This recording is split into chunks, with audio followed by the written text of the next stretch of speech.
right, let's start looking at some of the bookwork together. This is chapter 16, number 5. So they give you a series of lines and they ask you which one best represents the line that would represent the effect of concentration on the percent ionization of a weak acid. All right, so we all know that a weak acid does not ionize very well, so it's not going to make these ions very well. But I want to remind you that the Ka value for a weak acid is constant. And for weak acids, of course, their Ka value is very small. But at small concentrations of HA, you may have a small ionization going on, but the initial concentration is also small. So when you combine those, the combination of percent ionization with small concentrations is going to seem like the percent ionization is fairly large. But as you increase the initial concentration of your acid, the percent ionization becomes smaller and smaller and smaller, right? Because it's just a constant value, and the ratio between the two becomes more significant. So as you increase the initial concentration of a weak acid, the percent ionization will be perceived as dropping. All right, now let's take a look at number 46, and I'm only going to target part D because I think that might be the one that you guys are struggling on. So you have a mixture of two strong acids. You can assume that they totally 100% ionize. So strategy here is first I'm going to find out how many moles of HCl I've got, how many moles of HI I've got separately. I'm going to add those 2 moles together and then divide by the total new volume. Once I do that, I'll switch over and try to solve for the pH. All right, let's take a look. All right, so I calculated my 2 moles. Let's add them together. Now remember, both of these acids only have 1 hydrogen ion. And thank God, because if it was a strong acid with like 2 hydrogen ions, we might have to look at Ka values. And that comes a little bit later on.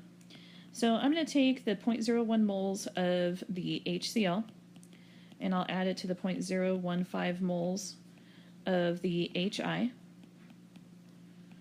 All right, so that gives me 0.025 moles of my hydrogen ion now, right, because they both ionize their H+. And let's take a look at the total volume. So this is 200 milliliters, so I'm going to divide this by 0.200 liters, and that will give me the concentration of my H+ ion. All right, so the hydrogen ion concentration is 0.125. So you should have this memorized, but pH would be the negative log of your hydrogen ion concentration. So I'm going to stick the negative log 0.125 into my calculator. And I got 0.903 for pH, and you're probably like, what? I thought you couldn't have a pH that was like less than 1.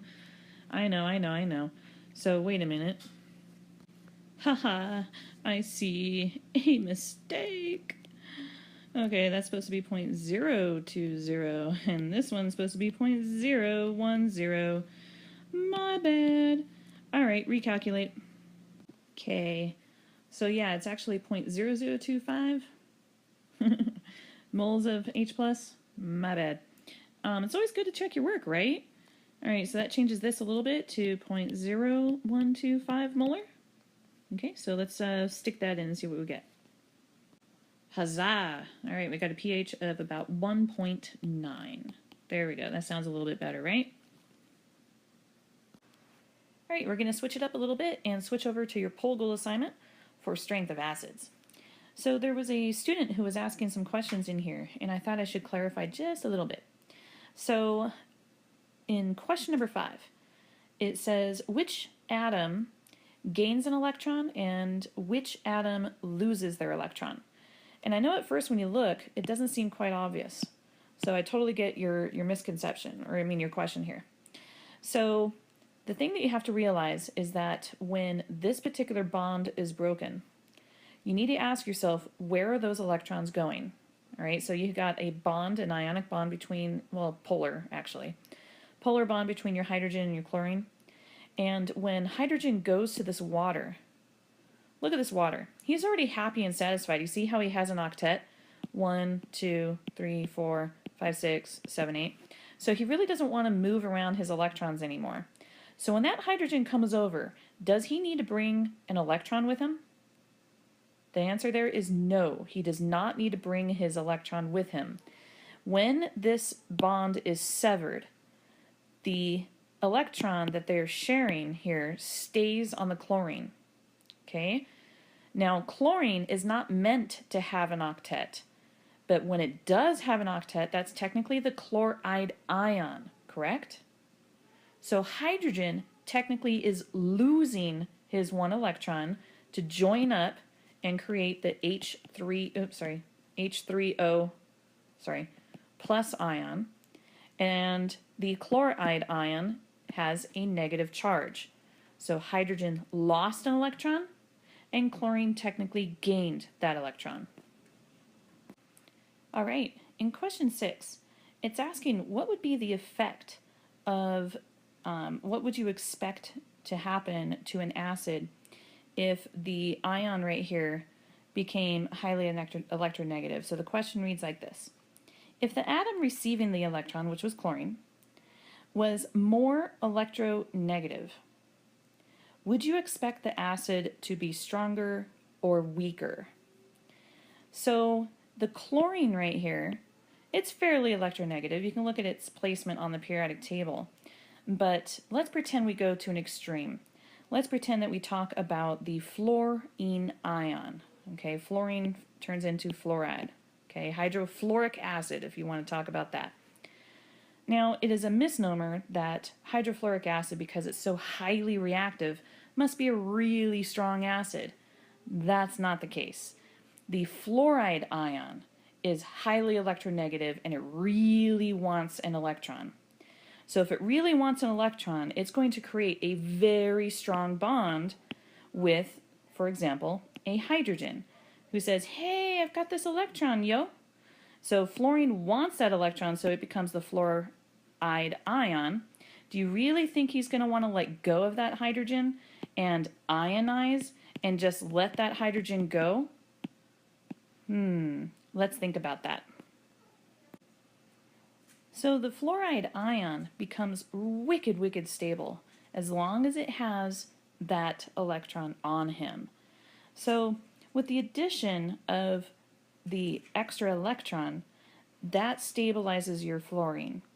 So if the conjugate base was more electronegative, it would be more stable with that additional electron, and thus it's going to promote proton donation.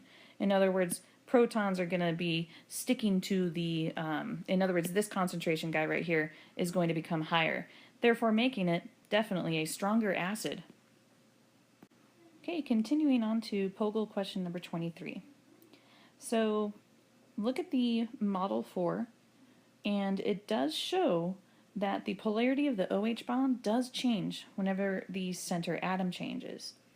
So the OH bond is the most polar whenever it's in a molecule with a center atom that is more electronegative.